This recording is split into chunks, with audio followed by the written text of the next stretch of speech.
Some would say it's just a matter of time, but authorities say they are absolutely shocked by a popular new website brazenly selling illegal drugs to anyone with a computer.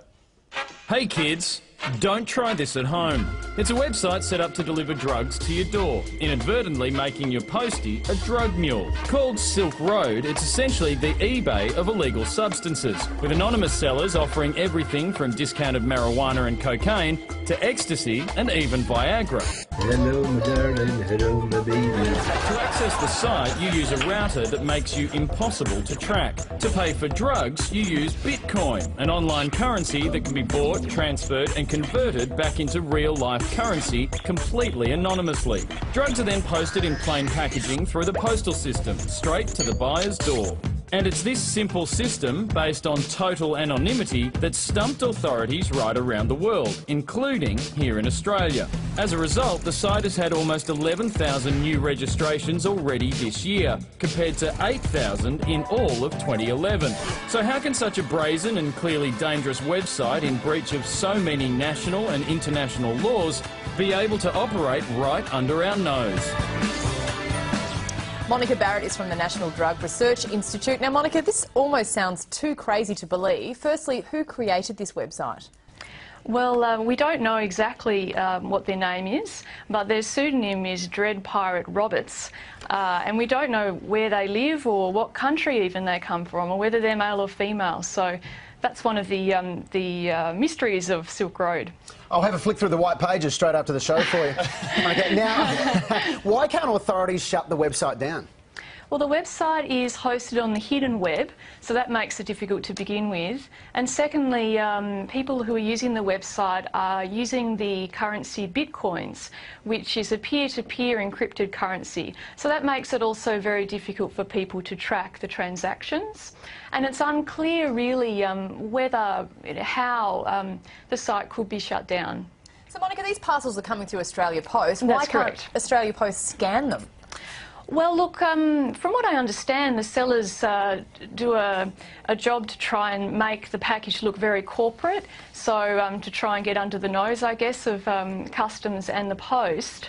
And it would be very difficult to actually look at every single package. So some are going to get through. Monica, will the owners of the website be worried now that it's under scrutiny?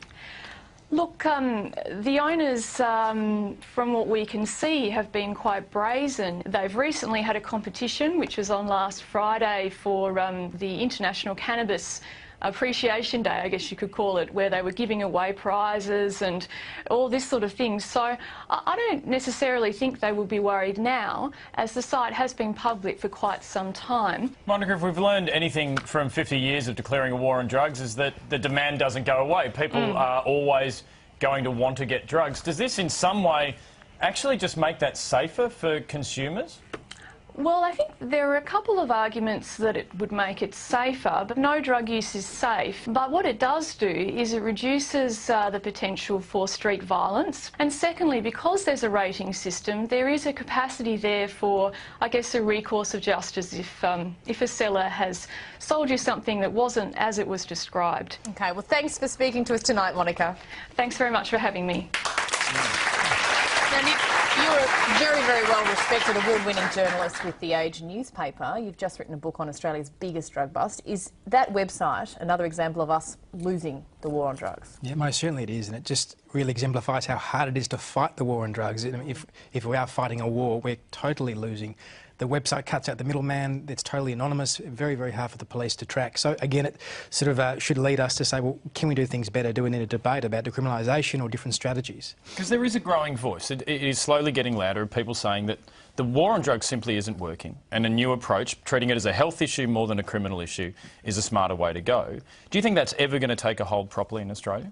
It will take decades. We live in a really conservative society here, but what we know is in Portugal, where it is in place, it's working. And there are some real positives, so our politicians should be looking to that and asking the question. And a lot of retailers are going to look at what happened tonight and say this is just another example of online killing bricks and mortar drug dealers. And I think maybe it's just progress. I don't know. We'll have more of the project after the break.